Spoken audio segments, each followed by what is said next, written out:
the final prophet of God, said to be Muhammad of Islam. This is from Wikipedia. The information I'm about to give you on the founder of Islam, Muhammad Mustafa, and then I have several comments to make on all of it. When Muhammad was 40 years old, he was commanded by God through his angel Gabriel to declare his oneness. And of course, God is one began with the Jewish people and the Hebrew Bible. To the idolaters of the whole world, and to deliver the message of peace to the embattled humanity. In response to this command from heaven, Muhammad launched the momentous program called Islam, which was to change the destiny of mankind forever. He was in Hira when one day the Archangel Gabriel appeared before him and brought to him the tidings that God had chosen him to be his last messenger to this world, and had imposed upon him the duty of leading mankind out of the welter of sin and ignorance into the light of guidance, truth, and knowledge, to be a light to the world, which should sound familiar to the Jewish people. According to the accounts of this Shia Muhammad,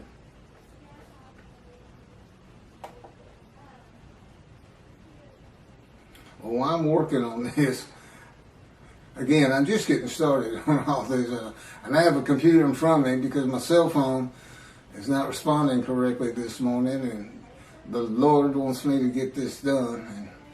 And, Gabriel's not an angel. Clearly, they plagiarized the Hebrew Bible and put into their own cultural laws and norms and what they consider morality. And of course, Christianity is based around a story. Just that, a story. They call it the greatest story ever told. I agree. It's a great story. Billions of people have been deceived into believing it. Now, I can understand the people of antiquity believing it, but the people today believing it,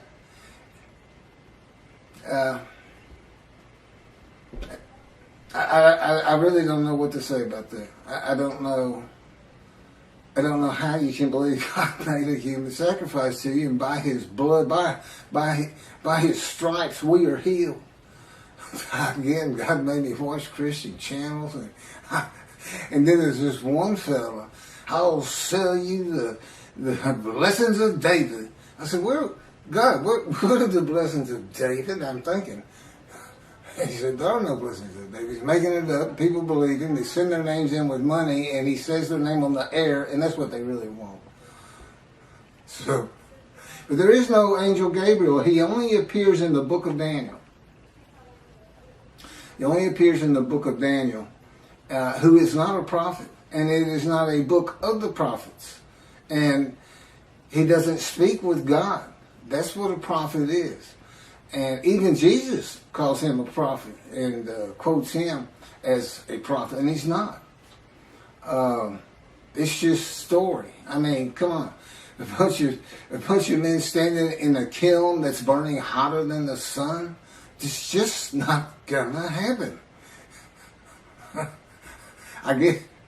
It's not gonna happen. But you read the same things, the leaders of Judaism read the same kind of absolute, that can't happen. But because they like it, and they say our sages believe that, we believe it. Well, your sages lived in another time. Michael Skobac, Jews for Judaism, who also claims Isaiah 53 is the Jewish people as one man, Israel as one man. They have gathered, been crushed by disease, and offered themselves for guilt at some time in history that I am unfamiliar with. Because he doesn't say it's something that's going to happen. They act as though it already happened. Tobias Singer of Outreach Judaism believes it happened in World War II with the Holocaust. But that was just 6 million. That wasn't all the Jews of the world gathered as one man Israel. They didn't get long life. They didn't see their children. They didn't teach righteousness. Neither did Hitler if he's the one that offered them as these ram sacrifices, because he reads an offering of oneself for guilt to literally mean, these are his words, it literally means a guilt offering. Let's go to Leviticus. Now, he doesn't say let's go to Leviticus. He says it's guilt offering, but a guilt offering is an unblemished ram for theft or destruction of holy things, debts. What that has to do with anything, I don't know. Because he's an anti-missionary. He's pointing this interpretation of 53 away from Isaiah 53. But they think they're forgiven of sin. They're not worried about theft and destruction of holy things. They're not worried about that. So I don't know what he's doing, except reaching, really, really reaching. I think the description of a man marred so much beyond human appearance, semblance, and all this plague afflicted, that the Holocaust just grabbed him, and he just made it fit. Well, that's what the Christians do. They make Jesus fit.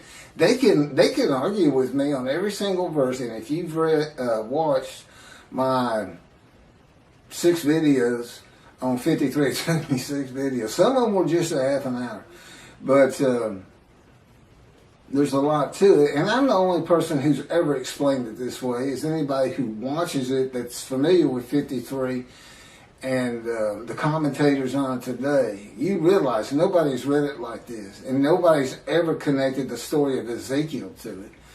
And this atheist, pretty smart guy, but it's just like in Malachi 3. Every time God had me read it, I said, why is that angel leaving early?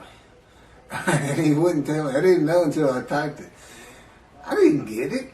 I didn't put these things together. I certainly didn't put Jeremiah into it. In this new covenant, I read the new covenant and it just went on. It didn't even mean anything to me, because I had no background in anything except for the 10 Commandments and Charlton Heston, which is a great show. But there's been some better 10 Commandments since. I've seen them all. But anyway, Gabriel appears in, I think it's 2 chapters, and he's described as a man. A man. Gabriel, a man. And it's in a vision. It's not something where God says in heaven, I have angels, and it's the angel Gabriel, and Archangel so-and-so, the fallen angel, Lucifer. You can't find that in the Hebrew Bible. It came from Christianity. So Islam, which didn't begin until the 700s, Common Era, I think that's the date here, with Mohammad, long after Christianity, which would have been, before the Talmud was put together. Judaism, when it really became formal, was with the Talmud, I would suppose, and putting the entirety of the Hebrew, all the scrolls together and canonizing it. And it looks like they plagiarized both books. Both books. And like I said, put their own cultural laws, rules, morality, and philosophy into it, but taking the basics. There's Abraham. He's in it. And now, I don't know if Muhammad is supposed to be a descendant of him or not. But here's what happened. So, he says he's the last messenger, the last prophet of God. That's what's on their mouth. It's not the last messenger, it's the last prophet of God.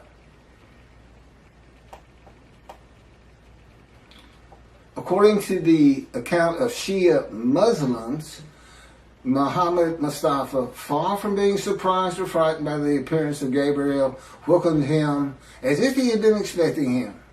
Gabriel brought the tidings that Allah had chosen him to be the last messenger to mankind, and congratulated him on being selected to become the recipient of the greatest of all honors for a mortal in this world, from Islam, the birth of Islam, and the proclamation by Muhammad of his mission. That's in Wikipedia. Muslims believe that the Quran was orally revealed by God to the final prophet, Muhammad, through the Archangel Gabriel, incrementally over a period of some 23 years, beginning in 609 Common Era, when Muhammad was 40 years old. That's an oral tradition. That sounds familiar. That's what the Talmud is. It's the oral tradition written, so it wouldn't be forgotten.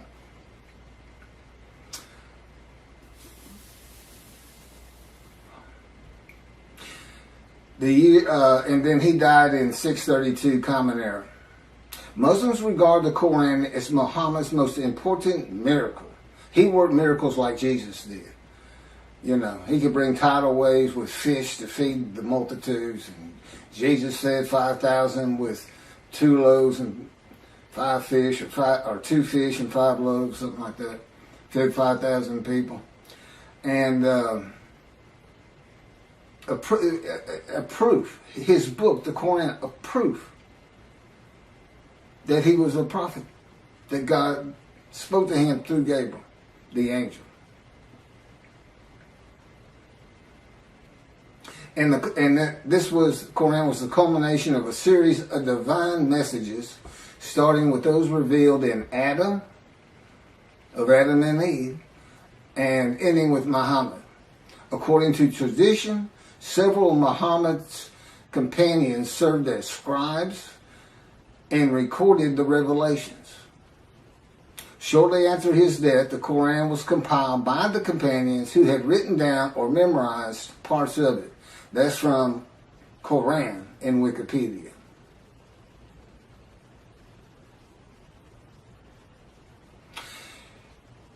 God chose his last messenger. And Allah means God, by the way.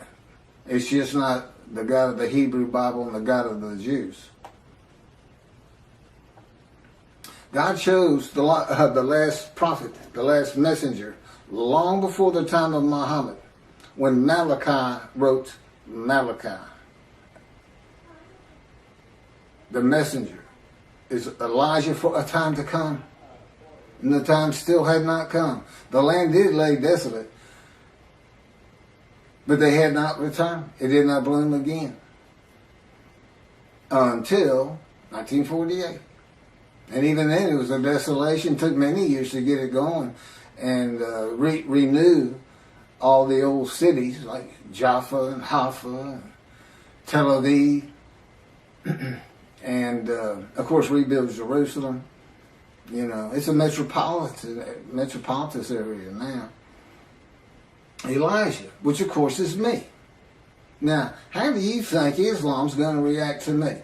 We already know how the Christians are going to react. Not too favorably.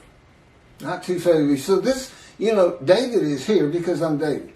David is here. I am the Moshiach. I am anointed. Which means the man of Isaiah 53 is anointed. And the anointment is the alighting of God's Spirit on me. That's how I know I'm the man of chapter 11, verses 1 and 2. Because there is no question that the Spirit and God are within me. And that's how I know this whole concept of God is in his Spirit. And I can point to Scripture that says just that. And explains things where it doesn't say it. Now they believe Muhammad to be a prophet because of his book. I've got 2 books God dictated to me with all this information. This is chapter 49 of Isaiah 53 in the day of the Lord. See, it's not just about Isaiah 53. Now the last chapter is the day of the Lord, and I'm going to do that probably on a separate video. I may make this another 2 half-hour recordings. All my camera will take. So, God's righteous servant, me. I am the final prophet, not Muhammad. And as the final prophet, and with the God of the Jews, being the Abraham and Judaism being the Abrahamic religion that is correct. There's 3. I mean, if you really sit back and think about it, who's gonna win that? Who's going to win? There's three. Are the Christians going to win it with their human sacrifice? Are the Muslims going to when clearly it's just a plagiarization? They're going to be a light to the world. Peace and humanity.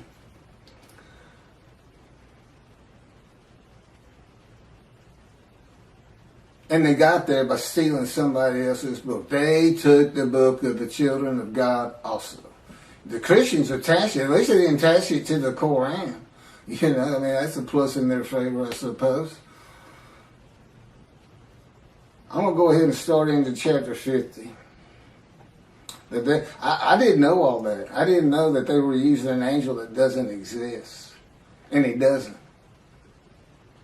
I've been having envisioned and told and in no uncertain terms that there's no such angels. There's no Michael. There's no Lucifer.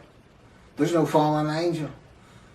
It's just part of a story because that's what the people in antiquity and today too, to an extent, they just like to believe in that. The Christians got so much jumbled up in their minds. So much of their religion conflicts and doesn't make sense.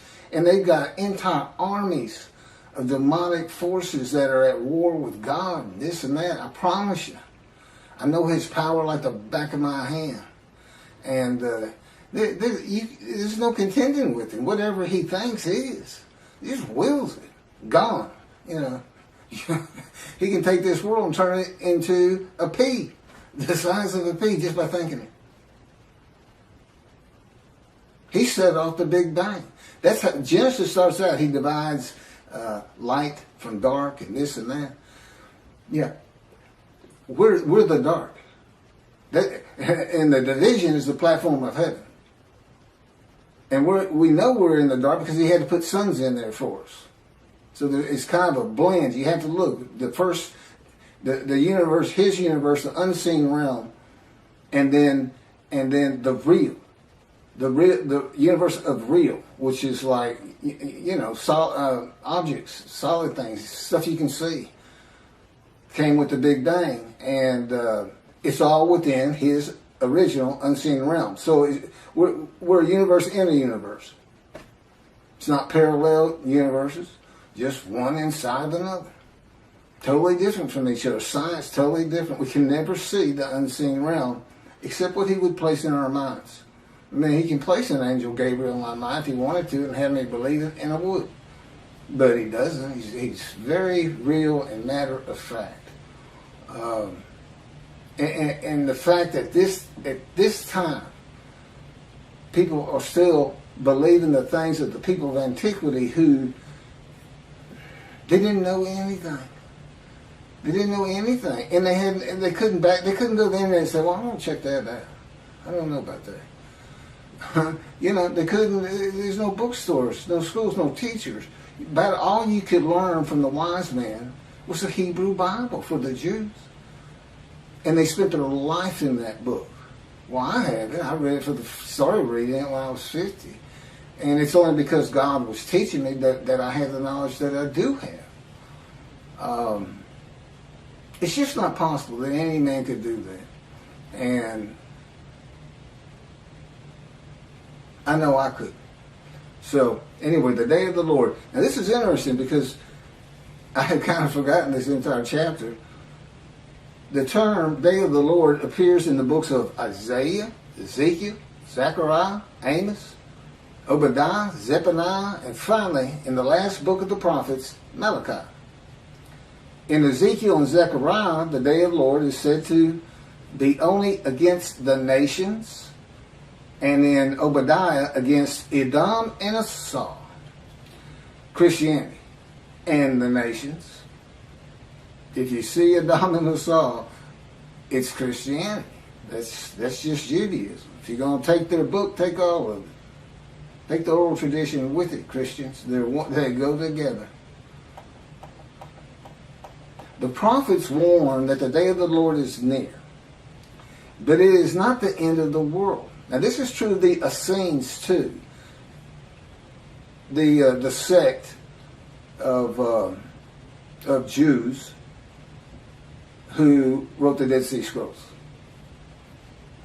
But and with the same concept, evil's going to be gone, but the good stays. The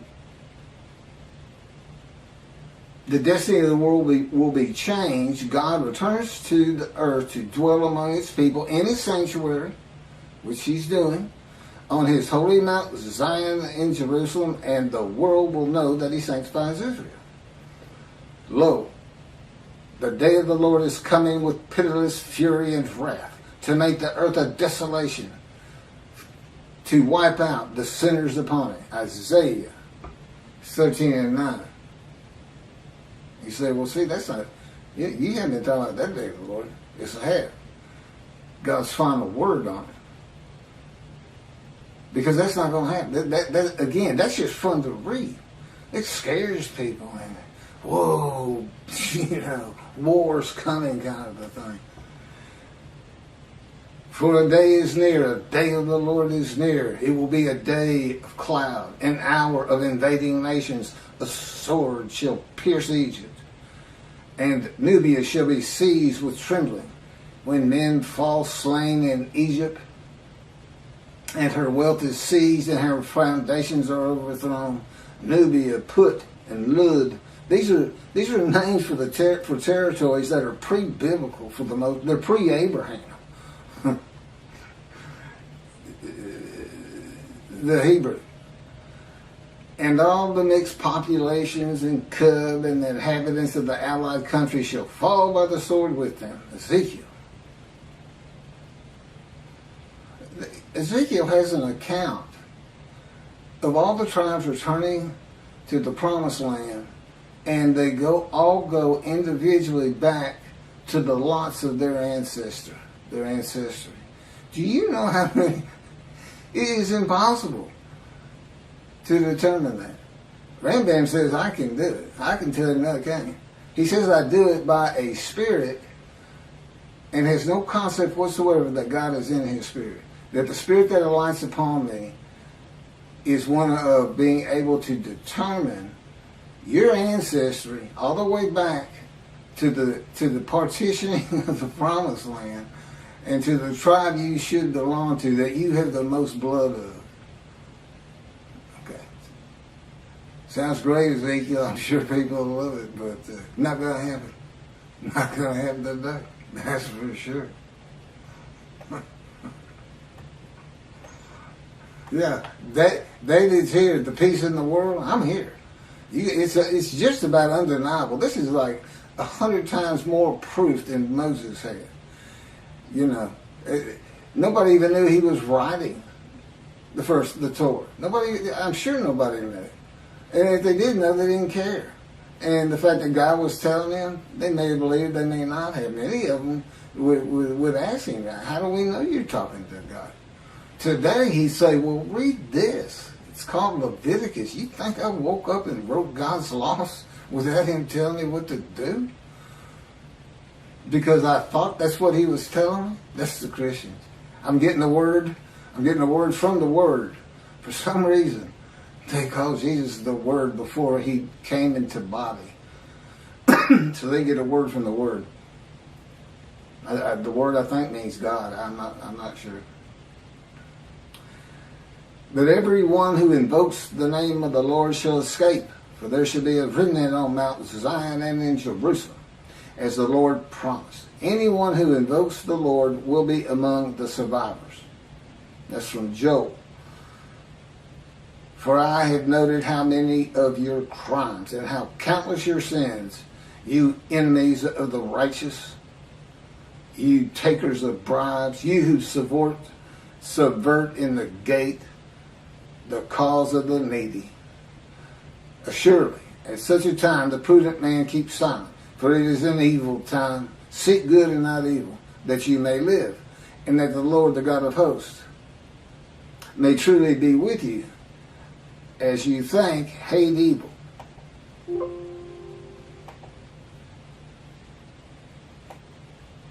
So here's some morality in a great story. Day of the Lord. And love good. And establish justice in the gate. Again, the Essenes had gates. People like to hang out at them, as you can imagine. and tell stories. What else are they going to do? If they had enough food and everything, and have all your friends clapping you on the back. Great story. Great story. Look at all those Gentiles gathering around. Tell that Jesus story. Tell the Jesus story. They look at them. They get all giddy. And they'll throw you some money. Yeah, it could have happened. Could be like that. And I got a real long, I'm going to skip this one from Zechariah, but finishing up with Zephaniah on this coming of the end of evil. And I will bring distress upon men, that they should walk like blind men, because they have been sinned against the Lord. And their blood should be poured out as dust, and their flesh as the dung. Oh, come on. Okay, you're going to let me read a little bit of this one. This is from Zechariah. Now, see, this is like watching a zombie movie. This is like watching a heart show. And we are, most people love to see those every so often, especially as when you're young. As for those people that warred against Jerusalem, the Lord will smite them with this plague. Their flesh shall rot away while they stand on their feet. Their eyes shall rot in their sockets, and their tongues shall rot away in their mouths. In that day a great panic from the Lord shall fall upon them, and everyone shall snatch at the hand of another, and everyone raise his hand against everyone else. Judah shall join the fighting in Jerusalem. The same plague shall strike the horses, the mules, the camels, and the asses. The plague shall affect all the animals in those camps. And on and on. Malachi 3 brings a new concept to the day of the Lord. Why is that? Because it's not going to be in antiquity in Jesus' time. It's not going to be in the Middle Ages. It's going to be in the age of the internet, knowledge, science, medicine, common sense. Oh, that's right, reasoning, and enlightenment. But it's still fun to read. That's the thing, he was writing for antiquity, because this is the kind of stuff they not only, they would believe these stories. And today, we don't believe them. We just think, wow, that's fun to read. So God was writing it for different eras. He wrote for antiquity in the Middle Ages. And then we had the Age of Enlightenment kicking off in about 1600. Computers in 1960 to today. The age of the internet.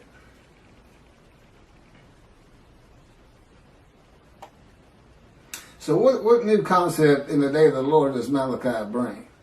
It's God's final word on the day that he is preparing, where the new covenant is delivered. And again, he knew they were going to be dispersed, and apparently he had a pretty good idea when they would be coming back. Okay, it's the final word of God, not only on the day of the Lord, but the new covenant. What's he saying? What's really happening? Get away from all these fun stories. He's coming with a covenant of friendship. He says you're going to be safe from now on. The nations of the world is going to know I sanctified the Jews, that the Jews were correct about the Abrahamic religions. I'm going to build a temple which shows I have sanctified you, because nobody's going to want you to build it. You know, the Gentiles of the northern kingdom, imported by Assyria, didn't want the second temple built. They obstructed the building of it and tried to stop it completely with letters to Cyrus or to whoever was leading Persia in that, at the time they sent the letters. And he says, new covenant, everybody's going to be sin-free, holy seed. And since he did the same thing with the exiles, he never says, I'm making you a holy seed to build the temple. He never does say that. But that is what happened. And it's going to happen again. He's going to have that temple built, I don't know, 10, 20 years from now. I don't know. Presumably before I die. But now David, he died before the building of the first temple. Although he had a lot to do with gathering all the materials for it and the wealth that went into it. and Solomon had a home to be honored. There's always a lot of things happening again that are real. As a matter of fact, it took longer to build Solomon's house than the temple. So he must have had a pretty honorable abode, right? That and God talked to him. Now, God doesn't address the nations. As I started out, these different days of the Lord's in the various books, some are just pointed at Christianity, some is the nations. They kind of differ. But Malachi 3 is real clear. It's the Jewish people, the people of the land of Israel, as much as anything. That's the focus. When I come back, the sanctuary to be placed amongst his people in Jerusalem. Although the covenant, the friendship covenant does not say in Jerusalem. I think that's pretty much implied. Although as David purchased the Temple Mount for God after he had failed the test that God put him to, as kind of a making up for it. I bought you this land. And I could go back. There's people who have raised millions of dollars for the building of the third temple out there right now. Just on the belief it will happen. God will come. They just don't know how because of the false teachings. Teaching of antiquity. The teachings for people of antiquity. Well, the people today aren't of antiquity. Compared to those people, they are all brilliant geniuses. Every single person who has a computer is a brilliant genius. Knowledgeable. Over these people. So, here's God. Not only is he saying something different than your traditional day of the Lord, he's saying in future times, in the times where man is more enlightened, knowledgeable, we're just going to build sanctuary and everybody's going to be safe because that's just going to keep people from picking on you as much as they are, and they'll have it in their minds, just don't mess with them. That God could be in there. God might be there after all. Keep the Middle East at bay. And of course, when I die, that's not to say God's not going to continue on as he did with Solomon, with Elijah. That was followed up by Elisha. The Davidic dynasty was supposed to continue the line of David, but I don't believe there's anything his covenant does. Well, my son's a great guy, and God says, would you want me to put him through that? What you've been through? And I thought about it. I said, that'd be good for him. I mean, I wouldn't wish that pain on anybody. But it changes to so much for the good. And you can't really feel another person's pain. I know that pain. I still live in it.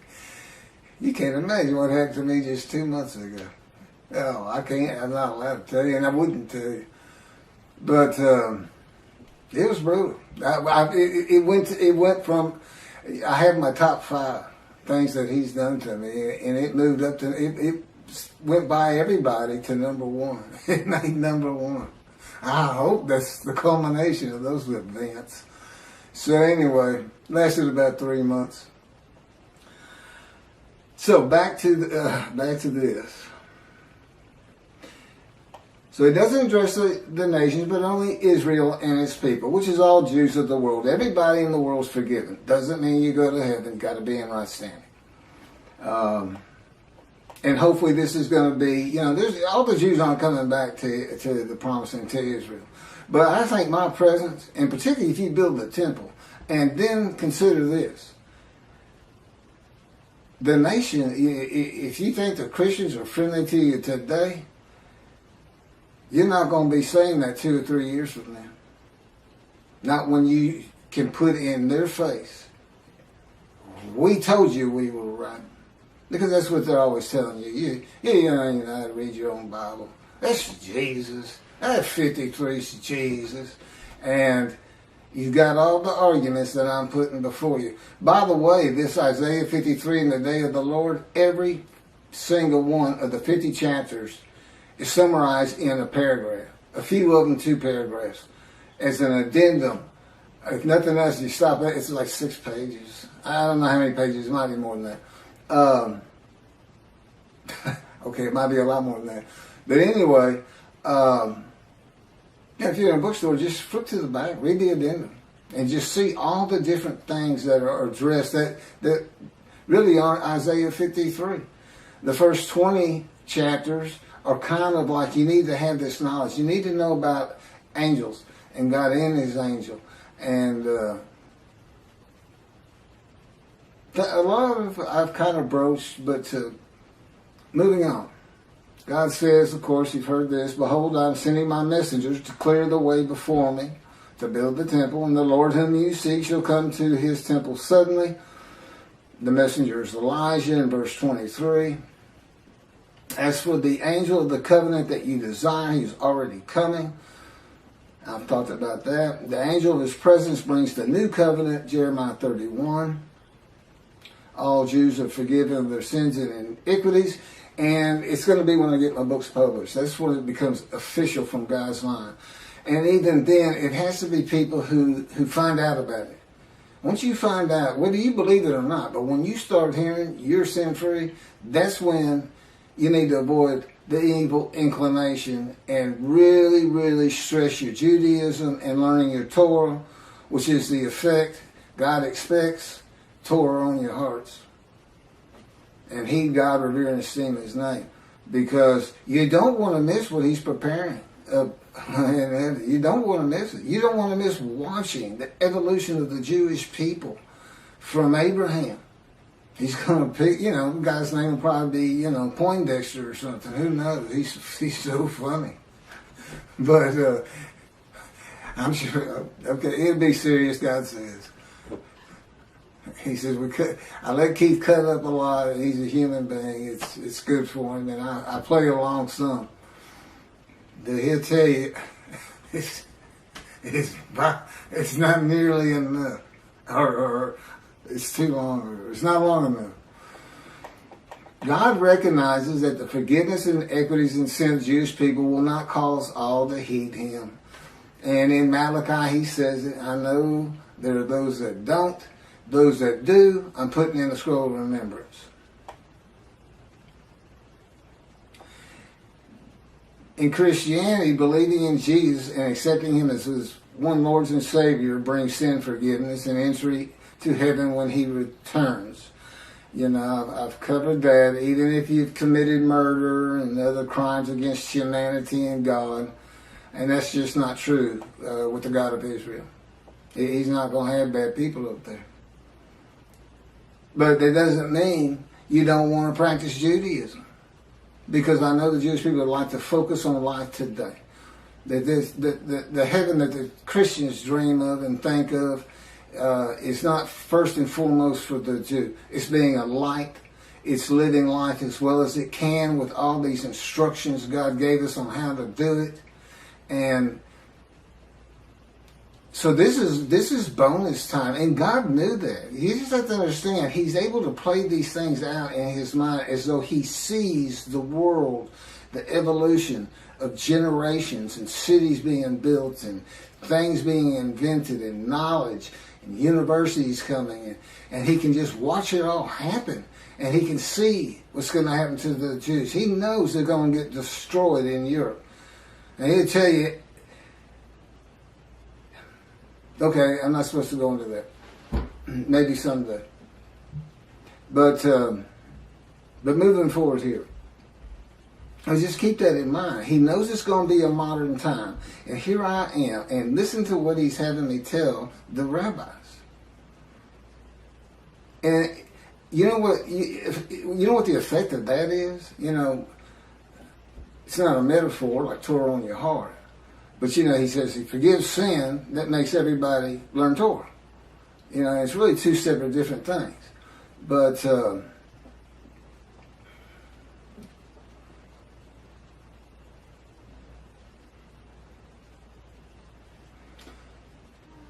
anyway, God knew in modern times of secularism and reliance on science, medicine, and technology that his righteous servant might not be recognized. The utter destruction is simply on its way, just like it was with the Assyrians, Babylonians, and the Romans long ago.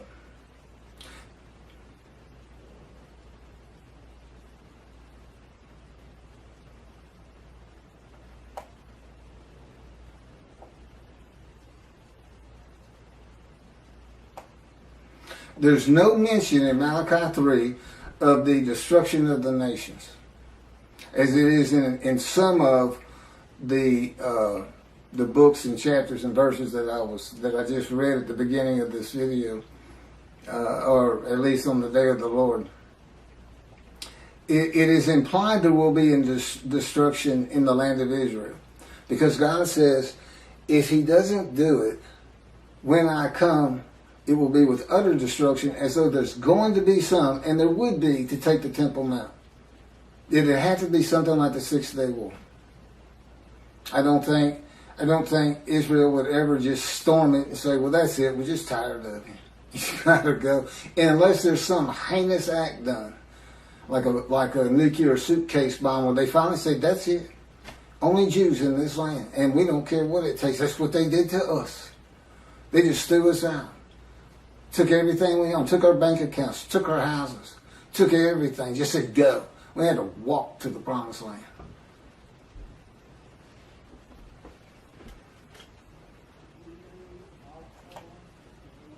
But it's the building of the third temple. Now, I remember that. It's the building of the third temple. That's what's so important. Defeating the enemies of the nations that come against Israel, and the sanctification of Israel as a land and people blessed by God with His presence in His sanctuary, is how utter destruction is avoided in the awesome, fearful day of the Lord. So it's the exact opposite. He's not coming to destroy evil. He's coming to safeguard the Jewish people, so we don't see a Holocaust again.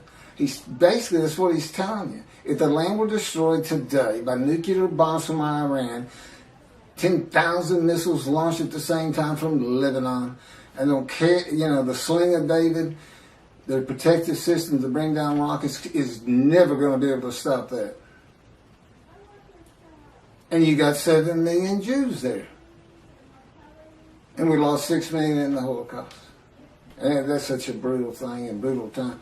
I still have a hard time understanding how we've already advanced so far, as awful as things are even today, from that. Well, people could, the Nazis, they singled out children. That was their favorite kill. If they were running low on bullets, instead of shooting the kid or gassing them, they throw them in those kilns alive. So, that's just, and it's a people. It's not some madman. It's not Dahmer. It's not just one crazy person out there. It was an entire country, and it wasn't just there. Russia was doing the same thing. They were hauling them out of their houses, making them dig ditches, and just going down. Family members, father, son, kids, or kids first, then throw them in there. Whole blocks, whole neighborhoods.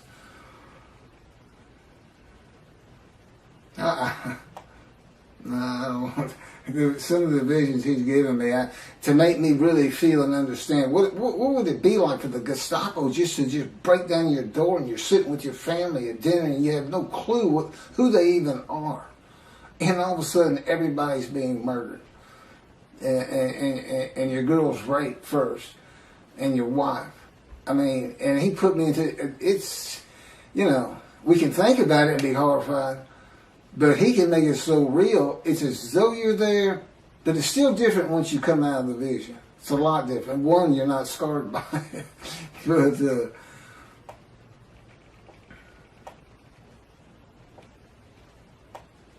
I have a lot of things. That's just about it for the day of the Lord that I have. This man in divine being, host of the Lord's host. It's one God.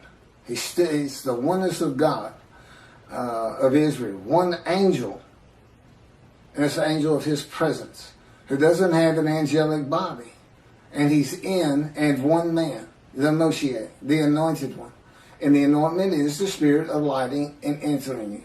That's the anointment. There's no oil as in our world of the, I call it the real, and God's world, the unseen realm, which is a universe inside a universe. And he's responsible for this one.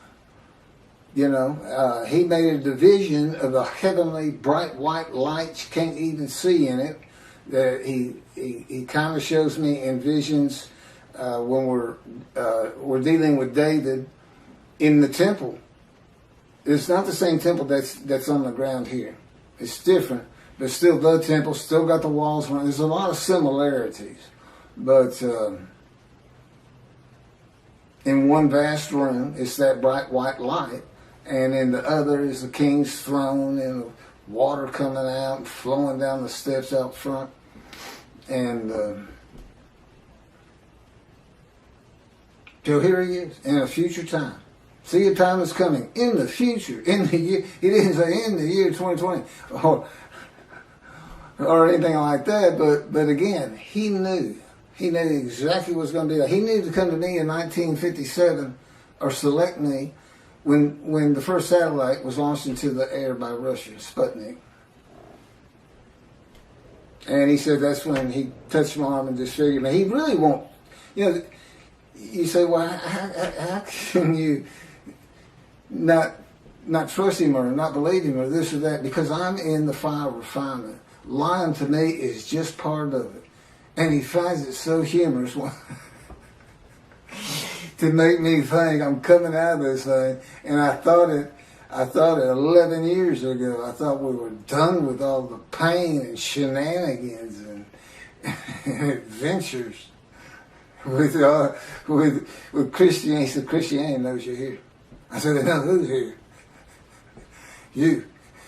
You're the man Jesus claimed to be. Isn't that funny? Jesus says in the New Testament to his people, to his 12 at least, do not listen to those who come in my name. It's kind of funny because if he comes, he says, I'm Jesus, then I'm supposed to listen to him. But the fact is, he came in my name. He came as a teacher of righteousness. He came as the man of Isaiah 53. He came in my name, and that's given me all kinds of trouble to get this thing going, to do what I have to do for God, to keep utter destruction from Israel, and to save the Jewish people. I've got these Christians who believe in human sacrifice. I've got these rabbis who believe a man of 100 years is suddenly going to be thought a child, and every single human being, every Chinese, every Korean, every Eskimo, every one of them suddenly are going to go, the Jews have been right all along. We need to exalt them. Let's take our stuff and give it to them and till their land for them. And look, there's no pain anymore. It's like I died. The Messianic era is a heaven on earth. That's what antiquity believed in, and the resurrection. So I got to deal with that. Aren't they supposed to be protectors of the Jewish people? Follow God's laws, have better lives, morality. Look at, you don't just go hurt people. You don't keep people from doing what they need to get done with lies and false teachings. Oh, I'm sorry, I fell into the rabbis again. I call it a lie when you say the Jewish people gathered as one were stricken and plagued with disease as one, and as one offered themselves for guilt to God, passing a test of devotion, and that they then went out and had long lives, all saw their children, and they made the rest of the world righteous. Well, let's see you do it, Israel. Hey, rabbis, Tobiah Singer, Michael Skolback, all you people who preach Israel as the man, the Jewish people, described in Isaiah 53, I want to see you, since you want me to go build a temple as David, you want me to bring peace between the nations and throughout the earth, you want me to end pain in the individual, you want me to teach billions of Chinese how to speak Hebrew, That's what you want me to do? I want to see you make the world righteous. I'm the righteous servant, and I dedicate it, and I pass it to you. Now you like that? I'm not going to let you stop me, and guess what? I got somebody behind me that you don't want to contest or contend with. Because people throughout this land are going to hear this very speech about you and Jews for Judaism and Outreach Judaism, your 900-page book, which I shudder to even think about opening personally because of your midrash on Isaiah 53, which you had posted on your Facebook notes, and I was one of your friends, and you said in it, share this with everybody. You gave me the right to use it as long as I don't slander you, perjure you, and guess what? God had me type in Isaiah 53 in the day of the Lord, which will become a bestseller someday. A big part of your midrash on the human sacrifice of the blemished rams by Hitler, which shows that Isaiah 53 describes the Jewish people, 6 million of them. Well, that's all I have on the day of the Lord, and doing my job of bringing the wrath and bringing the reckoning. I'm the righteous servant, I'm David, I'm Elijah, I'm the prophet like Moses. And soon to be published, a new song God had me write. And I am an eternal priest of the order of Melchizedek and King David, and a rightful king. That would be leader. It's the same song David used. It's scripture.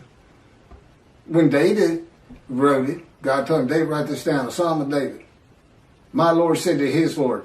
And there we go again with Christians. They say that if it's the Lord and he's talking to the Lord, that's God of the Trinity talking to Jesus. What's the problem? One of them's capitalized and one's not. What was the other big reason? Well, just read it. It's a song about him. It's written by somebody who works for King David, a servant, something in the kingdom. He's writing of him when you read it, because he would be Lord to this man. He's a lowly servant. Yes, Lord. You know, he's a king. That's what you say. It's not Jesus. It's not meant to be Jesus. It's not a, what do they call it? Epiphany of Jesus? I don't know what it is. God wrote stories that have meaning that's just not right there until you know the story of Jesus. I got to end with this, since I apparently still got a little camera time. So, nothing is ever written about Jesus. Okay, nothing in Dead Sea Scrolls, nothing by them. No commotion at the gate, Essening gate with Jesus saying that, you know, you can't say you're the righteous servant because our founder is the righteous servant. And no altercations noted in the New Testament. And there would have been, God tells me, a pretty contentious group out there. Not a lot of law abiders. But I said, I know I had to deal with them. I think I was tough on them. Should have tried to deal with them. So, until 70. What happened in 70? The first big Jewish revolt. 500,000 Jews defeated. Battle after battle. People don't think the Jews fight. They fought for every inch of Jerusalem they could get. And then there was another revolt. And then another revolt. And they finally, it's like being in God's fire refinement. They were in the Roman fire refinement. They said, okay, that's it. Let's get out of here. Thanks for the land, God. We got to go. You made everybody mad at us. We're saying we're the chosen. Whoa. So, that's when the first book, so you see these two rabbis, trudging along through Syria and heading towards Europe. And what are we going to do for money? What are we going to do? I got kids, everything. I can't go to the synagogue and make money. That's how I make my living, is teaching the Hebrew Bible. His friend says, first says it's Shlomo. that story about the Jesus. I get money every time I tell that story, especially if I change it up a little bit. Every time I tell that story, boom, I got lunch, I got dinner. I sometimes have food for the next day. They love it. Sometimes they just get all, I believe, praise Jesus, falling on the ground. Holy rollers. That's where the first holy rollers came from. If you don't know what that is, look it up. Says you got it. They love this stuff. And Slow-Mo looks at him and says, oh, you got to be kidding me. You can't put that story in the Hebrew Bible. You can't connect Moshiach to that. He comes in, rides ass in Jerusalem, and defeats Rome, and becomes king of the world. What are you talking about? We'll just change it. Maybe it was the writers who were deceitful. That it would only be because there was no Jesus. Nothing written about him. Are you kidding me? Man's walking on water, feeding everybody. The blind see, the crippled walk, dead or risen. You think he'd have probably taken the Roman leader's position from him. That's what he would have done, and just made them leave. He had used his head instead of trying to fight them hand-to-hand combat. I guarantee you, the revolts would have had more success, although ultimately beaten down just by numbers, if God in me had been there with this unit, this human body, or any other human body. Just because he knows everything. He said, it'd be more like the Americans fighting the British, hiding in trees and bushes and stuff. So anyway, thank you. Tell anybody who's interested in Isaiah 53 that there's a new take on it. There's new explanations. And tell them it's the Leper scholar. It's from the Talmud, Babylonian Talmud. There's actually, it's quoted something, Sanhedrin 9b. I'm not sure if that's in the Talmud or it just gets spoken of in the Talmud. I know the Sanhedrin, I know what they are. But I don't recall seeing anything that in the Talmud, Sanhedrin is like a special book or something, or some extra, or a section. I don't recall ever seeing that. And again, this is where, God, I'm still a human. I'm still Keith. And the way he does that is I still can't find my car keys. If I had a car. And, I'm the same old forgetful person. He keeps me forgetful. But I'm still a lot better than I was. Anyway. It was easier using my computer, but I don't know what it looks like on the video with me looking down so much. And so much today I was reading and not like Isaiah 53. It's on the tip of my tongue anytime. But I hadn't looked at these two in a couple of years.